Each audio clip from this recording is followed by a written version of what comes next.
ফের ভিক্ষুকের জাতিতে পরিণত করার ষড়যন্ত্র থেকে তাণ্ডব বললেন প্রধানমন্ত্রী। পঙ্গু হাসপাতাল ও সেতু ভবন পরিদর্শন।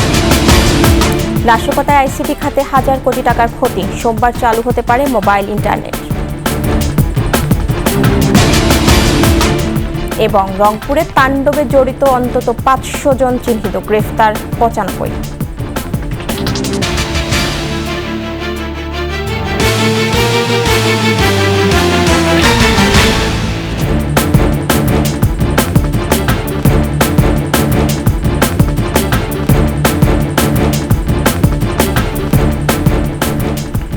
শুনছিলেন for security Islami bank PLC সংবাদ শিরোনাম।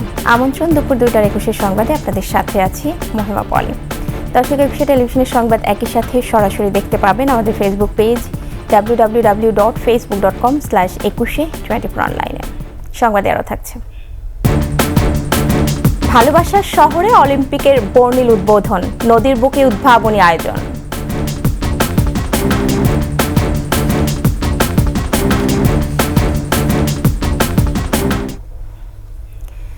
দেশকে অর্থনৈতিকভাবে পঙ্গু করা ছিল সহিংসতাকারীদের মূল লক্ষ্য। জানিয়ে প্রধানমন্ত্রী শেখ হাসিনা বলেছেন, ফের ভিক্ষুকের জাতিতে পরিণত করার ষড়যন্ত্র থেকেই চালানো হয় তাণ্ডব। হাসপাতালে আহতদের দেখতে গিয়ে প্রধানমন্ত্রী জানান, যাদের অঙ্গহানি হয়েছে কৃত্রিমভাবে তা প্রতিস্থাপন করে দেবে সরকার। আর কারো কোল যেন খালি না হয় সে বিষয়ে দেশবাসীকে সজাগ থাকার আহ্বান জানান প্রধানমন্ত্রী। প্রণব চক্রবর্তী রিপোর্ট। কোটা আন্দোলনে ভর করে সহিংসতায় আহতদের দেখতে জাতীয় অর্থোপেডিক হাসপাতাল ও পুনর্বাসন প্রতিষ্ঠান নিটোরে আসেন প্রধানমন্ত্রী শেখ হাসিনা। এখন পর্যন্ত এই হাসপাতালে ভর্তি হয়েছেন ২৭২ জন, আর চিকিৎসা শেষে ছাড়পত্র নিয়েছে ১৯৬ জন। এখনও চিকিৎসা নিচ্ছেন ৭৬ জন। আহতদের চিকিৎসার সার্বিক খোঁজ নেন প্রধানমন্ত্রী। এ সময় পরিবারের সদস্যদের সমবেদনা জানান তিনি। পরে গণমাধ্যমে কথা বলতে গিয়ে তিনি বলেন, আহতদের সব রকম চিকিৎসা দেবে সরকার, প্রয়োজনে অঙ্গ প্রতিস্থাপন করে দেয়া হবে। আজকে চিকিৎসার জন্য যা যা লাগবে আমরা করে দিচ্ছি। আর যারা পা হারিয়েছে বা হাত হারিয়েছে আমরা কৃত্রিম পায়ের ব্যবস্থা করে দেব, যাতে তারা আবার সুস্থ মানুষের মতো চলতে পারে, নিজের কাজ করতে পারে। এবং এর মধ্যে একজন আবার প্রতিবন্ধীও, কাজে তার মা যাতে ভালোভাবে চলতে পারে। প্রতিবন্ধী অবশ্য আমরা ভাতাও দিচ্ছি, কেউ তাকে আরও ব্যবস্থা করে দেব। সব দাবি মেনে নেয়ার পরও আন্দোলন কখনোই কাম্য নয় বলে জানান প্রধানমন্ত্রী। মানুষ মেরে ঝুলিয়ে রাখা, পুলিশ মেরে ঝুলিয়ে রাখা, গাজীপুরে আমাদের কর্মী মেরে ঝুলিয়ে রাখা, এটা কী ধরনের রাজনীতি আমরা চাই না।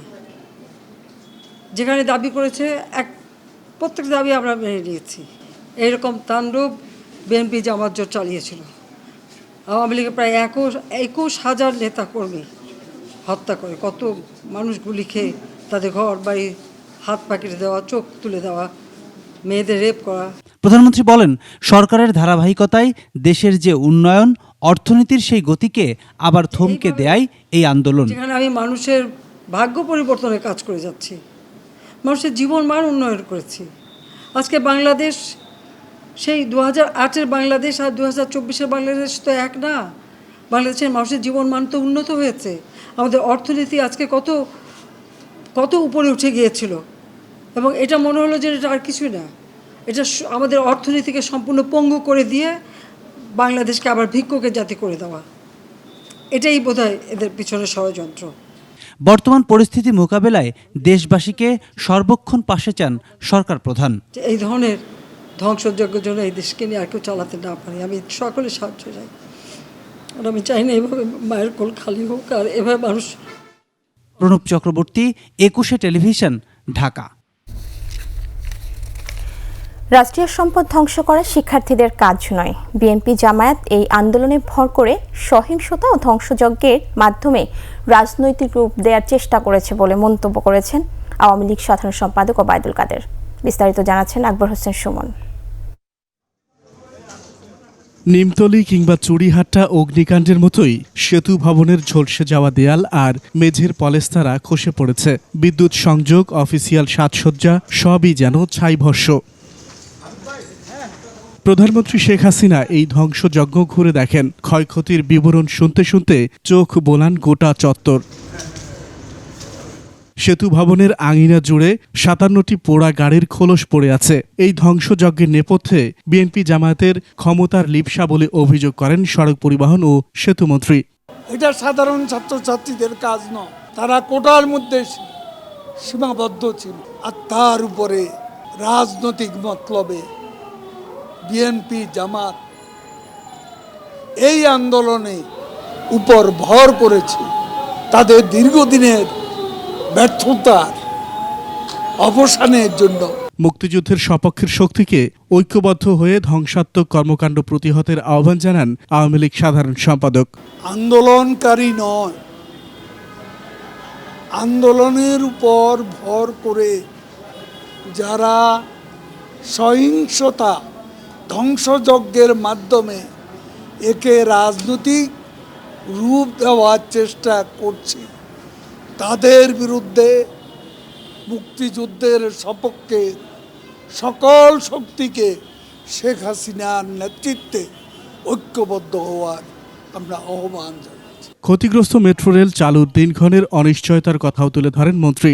1 বছরেও যন্ত্রপাতি এনে সচল করা সম্ভব হবে না বলে এক্সপার্টরা জানিয়েছে।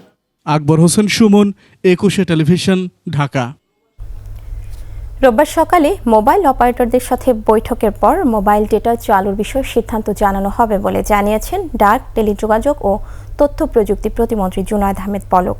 প্রধানমন্ত্রীর আইসিটি বিষয়ক উপদেষ্টা সজীব ওয়াজেদ জয়ের জন্মদিন উপলক্ষে এক অনুষ্ঠানে তিনি বলেন, সোমবারের মধ্যে মোবাইল 4G সেবা চালু করার চেষ্টা চলছে।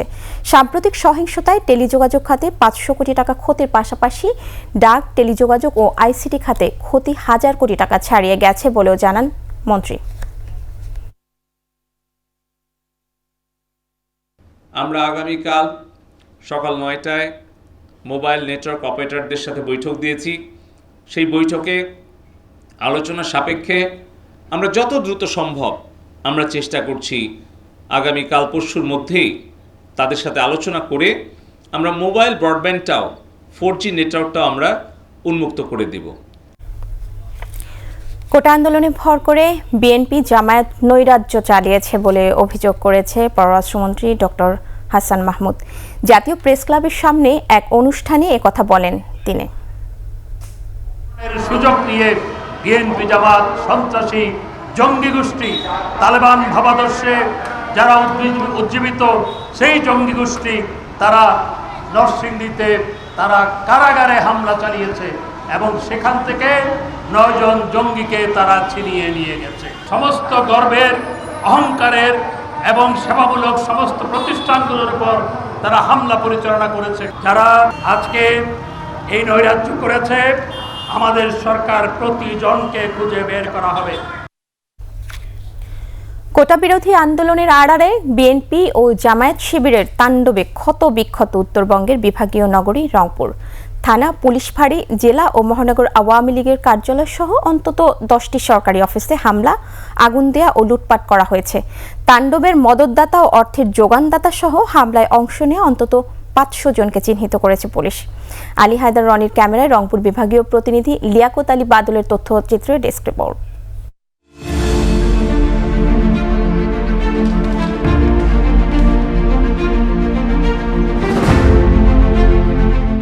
কোটা আন্দোলনের নামে পরিকল্পিতভাবে নগরীর সব সিসিটিভি ক্যামেরা ভেঙে ফেলে দুর্বৃত্তরা।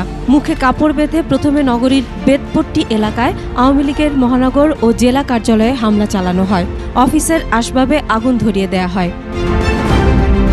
এরপর একে একে হামলা ও আগুন ধরিয়ে দেয়া হয় তাজহাট থানা, নবাবগঞ্জ পুলিশ ফাঁড়ি, মেট্রোপলিটন পুলিশের ডিবি, ক্রাইম ও ট্রাফিক ডিসি কার্যালয়, ধাপ পুলিশ ফাঁড়ি, পুলিশ লাইন্স, মৎস্য অধিদপ্তর, সোনালী ব্যাংক, মুক্তিযোদ্ধা সংসদ, ঢাকা ব্যাংকের বুথ সহ অনেক স্থাপনায়। বিভাগীয় পরিবার পরিকল্পনা অফিসের 7টি গাড়িতেও আগুন ধরিয়ে দেয়া হয়। সাধারণ বাচ্চাদেরকে, ছাত্রছাত্রীদেরকে সামনে রেখে দুষ্কৃতকারীরা যে ঘটনাটা ঘটিয়েছে, আমি মনে করি এটা বাংলাদেশের ক্ষতি, এটা আমাদের সাধারণ মানুষের ক্ষতি। রাজনীতিক ও জনপ্রতিনিধিরা বলছেন বিএনপি জামাত শিবির পূর্ব পরিকল্পিতভাবে এই নারকীয় তাণ্ডব চালিয়েছে। স্বাধীনতা বিরোধী শক্তি যারা এই দেশটাকে উন্নয়ন চায় না, অস্থিতিশীল পরিস্থিতি তৈরি করতে চায় এবং সরকারকে পতন ঘটাতে চায়, তারা অনুপ্রবেশ করে রংপুরে একটি তাণ্ডব লীলা চলায়। বাংলাদেশের মানুষ, প্রশাসন এবং সাধারণ জনগণ পরিষ্কার হয়েছে যারা স্বাধীনতা বিরোধী যুদ্ধ অপরাধী জামাত শিবির পাশাপাশি বিএনপি এরা হামলা করছে। সারা বাংলাদেশে এই শ্রেণীর লোক হামলা করছে। বিভিন্ন মাধ্যমে পাওয়া ভিডিও অডিও পরীক্ষা করে 500 দুর্বৃত্তকে চিহ্নিত করা হয়েছে। 8 মামলায় অর্থের যোগানদাতা, মদতদাতা, পরিকল্পনাকারী সহ 95 জনকে গ্রেফতার করেছে পুলিশ। শহর এবং এলাকাটি আমরা নিয়ন্ত্রণ নিতে পেরেছি। নগরবাসী স্বস্তির নিঃশ্বাস ফেলেছে এবং কারফিউ বলবৎ আছে, সেটি প্রতিপালিত হচ্ছে। সন্ত্রাসীরা বা যারা এরকম বিভৎস ঘটনা ঘটাতে পারে, যারা আবারও যে কোনো সময় হয়তো সংগঠিত এই ধরনের কার্যকলাপ ঘটাতে পারে, এই আশঙ্কা থেকে আমরা ব্যাপকভাবে পুলিশি ব্যবস্থা গ্রহণ করেছি। এর বাইরেও যৌথ বাহিনী টহল অব্যাহত আছে। দুর্বৃত্তদের চিহ্নিত করে আইনের আওতায় এনে বিচার করা হবে, এমনটাই প্রত্যাশা রংপুরবাসীর। Masum আলিসা, desk report, 21 television. 54 বছরে পা দিলেন জাতির পিতার দৌহিত্র এবং আওয়ামী লীগ সভাপতি প্রধানমন্ত্রী শেখ হাসিনার পুত্র সজীব ওয়াজেদ জয়। 71 সালের এই দিনে জন্ম নেন প্রধানমন্ত্রীর তথ্য ও যোগাযোগ প্রযুক্তি বিষয়ক উপদেষ্টা, ডিজিটাল বাংলাদেশের নেপথ্যের এই কারিগর। আরও জানাচ্ছেন প্রণব চক্রবর্তী। তখন দেশ জুড়ে চলছে মুক্তিযুদ্ধ। 1971 সালে তেমনই একদিন 27 জুলাই পরমাণু বিজ্ঞানী ডক্টর এম.এ. ওয়াজেদ মিয়া ও শেখ হাসিনা দম্পতির ঘর আলো করল ফুটফুটে এক শিশু। দেশ স্বাধীনের পর প্রিয় হাসুর প্রথম সন্তানের নাম মুক্তির মহানায়ক জাতির পিতা বঙ্গবন্ধু রাখলেন জয়। 1975 সালের 15 আগস্ট বঙ্গবন্ধুকে সপরিবারে হত্যার সময় মা ও বাবার সঙ্গে ছিলেন জার্মানিতে। মা শেখ হাসিনা ভারতে ছিলেন রাজনৈতিক আশ্রয়ে, তাই শিক্ষার হাতে খড়ি সেখান থেকেই। পরে যুক্তরাষ্ট্রের ইউনিভার্সিটি অব টেক্সাস থেকে কম্পিউটার সায়েন্সে স্নাতক এবং হার্ভার্ড থেকে স্নাতকোত্তর ডিগ্রি অর্জন করেন সজীব ওয়াজেদ জয়। রক্তে আছে রাজনৈতিক জয়। রক্তের বহমান ধারায় 2007 সালে ওয়ার্ল্ড ইকোনমিক ফোরামে নির্বাচিত হন ইয়ং গ্লোবাল লিডার। ভোটারদের আকৃষ্ট করতে তাঁর পরিকল্পনায় 2008 সালের সংসদ নির্বাচনের প্রচারে বাংলাদেশ আওয়ামী লীগ যোগ করে ডিজিটাল বাংলাদেশ স্লোগান। আজকে তথ্য প্রযুক্তিতে দেশের যে বিপ্লব, তার সবই হয়েছে শেখ হাসিনার তথ্য ও প্রযুক্তি বিষয়ক উপদেষ্টা জয়ের হাত ধরেই। আসলে নিজের মধ্যে যদি আত্মবিশ্বাস থাকে আর দেশপ্রেম থাকে, তাহলে কিন্তু নিজের দেশের জন্য সবকিছু করা, নিজের দেশের মানুষের জন্য সবকিছু করা সম্ভব। দেশ জুড়ে দ্রুতগতির ইন্টারনেট সেবা, digital banking, e commerce, mobile ব্যাংকিংয়ে শিক্ষার্থীদের উপবৃত্তি প্রদান, করোনা টিকার নিবন্ধন কার্যক্রমের পেছনে রয়েছে সজীব ওয়াজেদ জয়ের সুনির্দিষ্ট পরিকল্পনা আর পরামর্শ। মহাকাশে আজ বাংলাদেশের যে নিজস্ব স্যাটেলাইট, তার সবটুকুই তিনি করেছেন মনে প্রাণে। জয় সক্রিয় রাজনীতিতে নাম লেখান 2010 সালে। ওই বছরের 25 ফেব্রুয়ারি পিতৃভূমি রংপুর জেলা আওয়ামী লীগের প্রাথমিক সদস্য পদ গ্রহণ করে আনুষ্ঠানিকভাবে রাজনীতিতে আসেন সজীব ওয়াজেদ জয়। আজ তারুণ্যের জয়গানে অনন্য নাম সজীব ওয়াজেদ জয়। তার চিন্তার ফসল let's talk, policy cafe, young Bangla, CRI প্রশিক্ষণ ও গবেষণায় গুরুত্বপূর্ণ ভূমিকা রাখছে তরুণদের প্রেরণায়। প্রণব চক্রবর্তী, 21 টেলিভিশন, ঢাকা। নিচ্ছি সংবাদ বিরতি, ফিরে এসে যা থাকছে। ভালুকায় কয়েক কোটি টাকা নিয়ে উধাও ভুয়া এনজিও, সঞ্চয় হারিয়ে দিশেহারা আমানতকারীরা।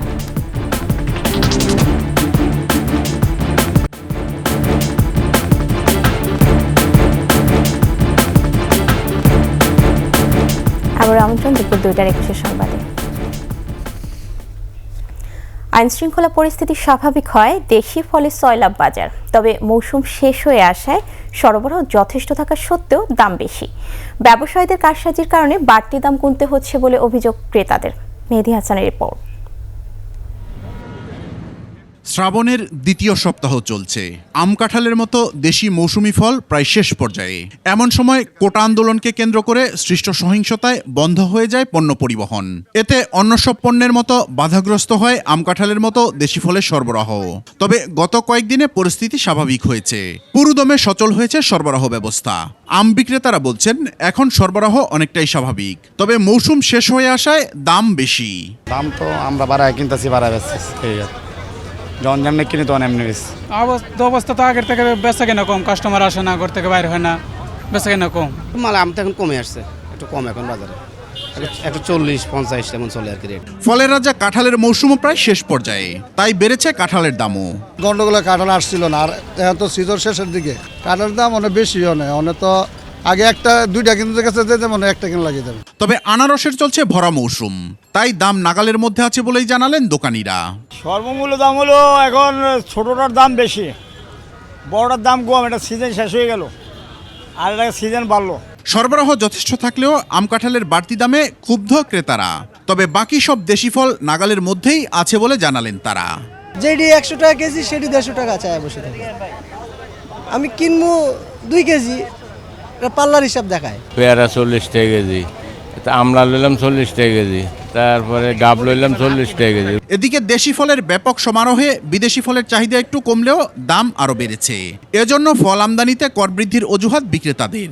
আপেল মনানাস যেখানে ছিল আপনার 300 টাকা, ওইখান থেকে এখন হচ্ছে 350 টাকা। আর আনারটা গত সপ্তাহ ছিল আপনার 400 থেকে 420 টাকা, ওই আনার আজকে আপনার 500 থেকে 520 টাকা, 100 টাকা বাড়ছে।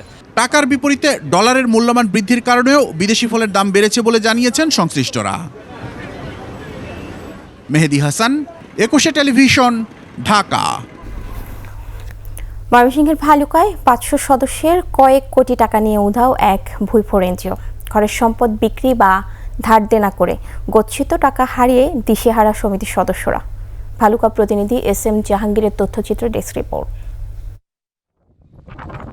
ভালুকা উপজেলার চাপুরবাড়ি গ্রামে প্রবাসী শাহজালালের বাড়ি ভাড়া নিয়ে 1 মাস ধরে কার্যক্রম চালাচ্ছিল বাংলাদেশ ডেভেলপমেন্ট সোসাইটি।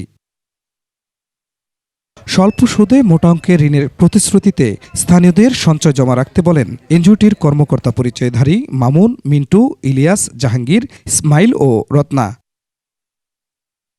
ওই ঋণে স্বাবলম্বী হওয়ার আশায় কেউ ধার দেনা, আবার কেউ গৃহস্থলের প্রয়োজনীয় উপকরণ বিক্রি করে সঞ্চয় জমা রাখেন। 500 গ্রাহকের সঞ্চয়ের কয়েক কোটি টাকা নিয়ে উধাও হওয়ার পর তারা বুঝতে পারেন ওই 5 জন আসলে প্রতারক। বলছে যে আপনারা 10 জন 5 জন এরকম করে গ্রুপ করে টাকা জমা দেন। আমরা সবাই এরকম টাকা জমা দিছি। 500 থেকে 600 লোক আসছিল, যাদের কাছ থেকে 50,000 টাকা থেকে শুরু করে 10,000 টাকা বন্ধু নিয়েছে। 100 টাকা সুদে 50,000 টাকা এনে দিছি যাতে আমার ঋণটা আমি পরিশোধ করতে পারি। তাদের ফোন নাম্বারটা বন্ধ পাওয়ার পরে আমি আরেকজনকে নিয়ে অফিসের সামনে আইছি। ভালুকা মডেল থানায় মামলা করেছেন প্রতারণার শিকার ভরাডুবা গ্রামের গৃহিণী জেবুন্নাহার রানী। ক্যামেরার সামনে কথা বলতে রাজি না হলেও আসামিদের গ্রেপ্তারের চেষ্টা চলছে বলে জানান থানার ওসি। ভুঁইফোর এনজিওটির অফিস পরিদর্শন করে দোষীদের আইনের আওতায় আনার আশ্বাস উপজেলা নির্বাহী কর্মকর্তার। যখন প্রতারিত হয়ে যায়, ঘটনা ঘটে যায়, তখন নজরে আসলে আসলে আমাদের করণীয় খুবই কমই থাকে। কারণ মামলা হয়, মামলা সাধারণভাবেও যদি তদন্ত হয়, ধরনের প্রতারণার মামলা দীর্ঘদিন সময় পর্যন্ত উদ্ধার করা, মানে আলামত সহ বিভিন্ন কিছু উদ্ধার করার জন্য সময় লেগে যায়। এ জাতীয় লেনদেন না করা সহ সচেতন হওয়ার পরামর্শ উপজেলা ও পুলিশ প্রশাসনের। যখন গ্রাহকরা টাকা দেয়, কোন সংস্থার কাছে টাকা দেয়, তারা যদি অন্তত একজন বা কেউ যদি এসে আমাদের কাছে অভিযোগ করে, যেহেতু এনজিওগুলো আমরা নিয়ন্ত্রণ করি। খুরশিদ আল মুকুল, ডেস্ক রিপোর্ট, 21 টেলিভিশন। আর এর সাথে শেষ করছি দুপুর 2টার 21 সংবাদ। যাবার আগে ফার্স্ট সিকিউরিটি ইসলামী ব্যাংক PLC সংবাদ শিরোনামগুলো জানাবো আরও একবার। ফের ভিক্ষুকের জাতিতে পরিণত করার ষড়যন্ত্র থেকেই তাণ্ডব, বললেন প্রধানমন্ত্রী। পঙ্গু হাসপাতাল ও সেতু ভবন পরিদর্শন। নাশকতায় ICT খাতে 1000 কোটি টাকার ক্ষতি, সোমবার চালু হতে পারে মোবাইল ইন্টারনেট। এবং রংপুরে তাণ্ডবে জড়িত অন্তত 500 জন চিহ্নিত, গ্রেফতার 95।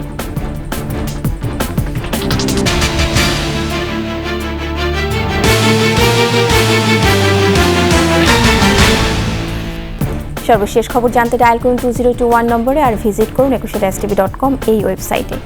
এছাড়া ভিজিট করতে পারেন facebook.com/2124 অনলাইনে। এতক্ষণ সাথে থাকার জন্য ধন্যবাদ। আমাদের পরের সংবাদ সন্ধ্যা ৬টায় ২১ দেশের সংবাদ দেখার আমন্ত্রণ রইল। ২১-এর সাথেই থাকুন।